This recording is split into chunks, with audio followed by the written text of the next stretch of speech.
ముండు రక్షకుడు ప్రతిదిన నీ పక్షముండు రక్షకుడు దేవుని యందు నిరీక్షణ ఆయనను స్తుతించున కారణమా. ఎవరు రక్షిస్తారట? ఏ అపాయమో రాకుండా నిన్ను కాపాడేటువంటి వాడు ఎవరంట? దేవుడు, యేసుక్రీస్తు ప్రభు. ఎప్పుడెప్పుడు కాపాడుతాడంట?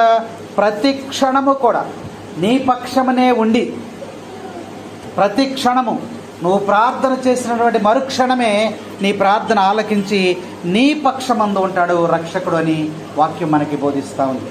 కాబట్టి ఆ దేవుని యందు నువ్వు నిరీక్షణ కలిగి ఎదురు చూడాలి. దేవుణ్ణి ఎప్పుడు ఆహ్వానించుకుందామా, దేవుని దగ్గరికి మనం ఎప్పుడు వెళదామా అనే నిరీక్షణతో నువ్వు కలిగి ఉన్నప్పుడు ప్రతి క్షణము కూడా దేవుడు నిన్ను కాపాడుతున్నటువంటి వాక్యములు చెప్తుంది.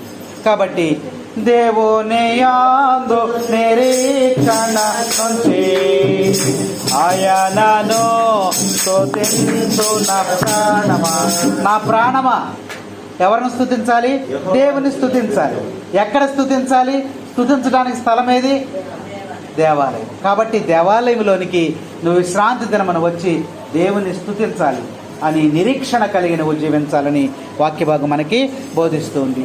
చీకటిని వెలుగాగా చేసి ఆయన నీ ముందు పోవు వాడు, చీకటిని వెలుగుగా చేసి ఆయన నీ ముందు పోవు వాడు, సత్యమగు జీవమగు మార్గమేతే, సత్యము మార్గమగు